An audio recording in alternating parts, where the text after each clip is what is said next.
Bonjour cher abonné, j'espère que tu vas bien. Depuis quelques semaines, nous parlons de la question de destinée sur cette chaîne afin de permettre à chacun de mieux se situer et mener les actions nécessaires pour une vie accomplie. Dans cette nouvelle vidéo, je vais te parler de 6 signes qui montrent que tu es dans ta destinée. Il s'agit des signes infaillibles qui révèlent que tu es en train de faire ce pour quoi tu as été créé. Avant de continuer, abonne-toi à la chaîne si ce n'est pas encore fait et active la cloche de notification pour ne rien manquer des prochaines révélations. Le tout premier signe qui montre que tu es dans ta destinée est que tu connais tes capacités, tes forces et tu exerces des fonctions ou des activités qui sont en alignement direct avec ces dernières. Autrement dit, tu es conscient de qui tu es. Tu connais tes forces, tes capacités, tes dons, tes talents, tes valeurs et tu exerces des activités ou des fonctions dans lesquelles tu les utilises au quotidien. En réalité, à notre naissance, nous héritons de nos parents des gènes qui nous transmettent certains caractères. Cela nous rend uniques en notre genre et en notre nature. Il peut s'agir de notre taille, notre couleur de peau, notre forme ou notre capacité d'expression ou de mémorisation. Il peut s'agir également de notre aptitude à savoir faire facilement telle chose ou autre plus que les autres. C'est pour cela que nous n'avons pas les mêmes formes d'intelligence, ni les mêmes aptitudes ou caractères. Certains sont introvertis, d'autres sont extravertis ainsi de suite. Bref, nous sommes différents les uns des autres et nous n'avons pas les mêmes capacités, les mêmes aptitudes ou comportements. La réalité est que nos forces, nos capacités, nos dons et talents nous sont donnés en fonction de notre mission de vie. Selon votre mission, le Créateur vous a doté des véhicules et armes nécessaires pour aller à l'affront et accomplir votre destinée. Si tu arrives alors à vite identifier tes forces et capacités dans la vie, tu sauras les aiguiser à temps et les utiliser au mieux pour avancer. Signe numéro 2, tu es passionné par ce que tu fais et tu ne vois pas le temps passer. Quand on est dans sa destinée, on aime ce qu'on fait dans lequel on ne voit même pas le temps passer.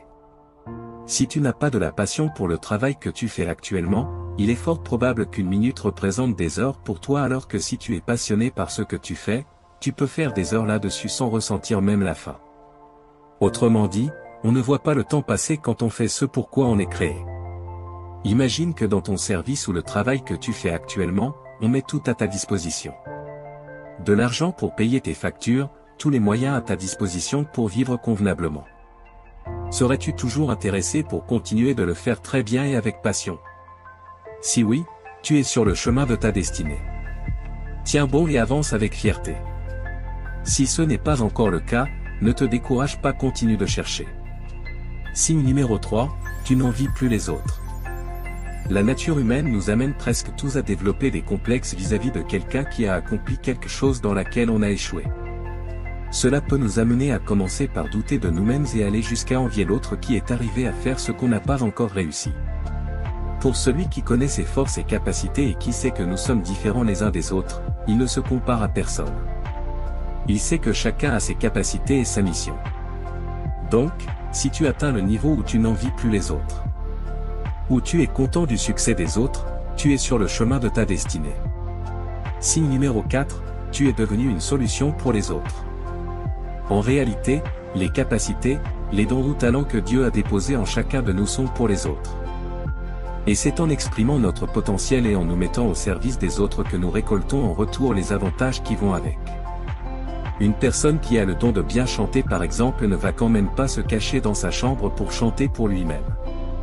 À un moment donné, il faut qu'il aille chanter au dehors pour les autres et s'il le fait bien en devenant une solution pour les autres, il va naturellement récolter les bénéfices. Prenons maintenant le cas de quelqu'un qui a reçu le don de guérison.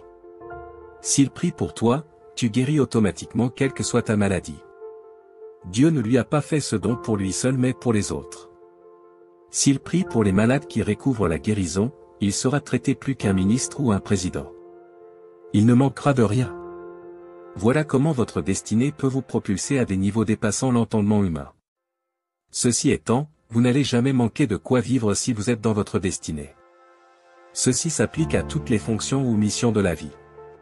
Et donc, quel que soit ce que tu fais, si tu remarques que tu es devenu une solution pour les autres, tu es sur le chemin de ta destinée. Signe numéro 5, ta vie a un sens et tu es épanoui dans ce que tu fais.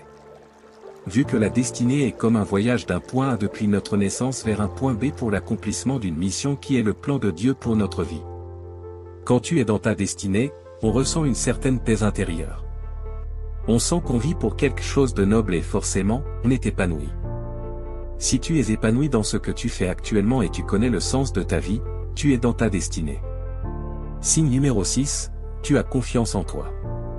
Sur le chemin de ta destinée, le fait de connaître ses forces et capacités que j'appelle ici les armes de Dieu et les problèmes qu'on est appelé à corriger rend confiant. En effet, cela développe naturellement en soi une certaine confiance qui pousse à agir là où les autres ont peur. Quand tu te sens appelé pour trouver solution à un problème, ce dernier devient pour toi un challenge ou un défi que tu affrontes avec sérénité. Si tu remarques ces 6 signes ou la majorité de ces derniers dans ta vie, prends soin de toi car tu es sur le chemin de ta destinée. Que Dieu t'assiste et te protège afin que ta vie soit au moins la solution durable à un problème de l'humanité et tout ceci pour sa gloire. Si tu aimes cette vidéo, mets-moi un pouce bleu, abonne-toi à la chaîne et partage la vidéo au maximum afin qu'elle puisse édifier plus de personnes. Avec J'ai brûlé mon bateau, deviens la personne que Dieu t'appelle à être.